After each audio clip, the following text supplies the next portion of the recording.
นี่เราเมื่อเป็นเจ้าพวกเจ้าพวกน้อง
ไอ้ดามาแพ้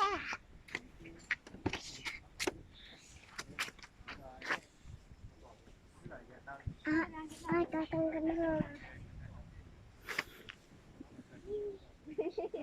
เอาอ้อมเป็นขนม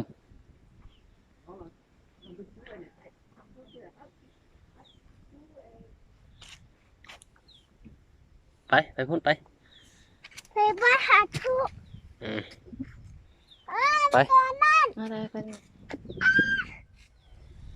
ช่วงแท้ อย่าไปตุกเด้อ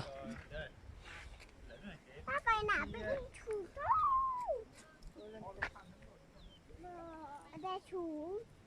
แท้ขึ้นบุไร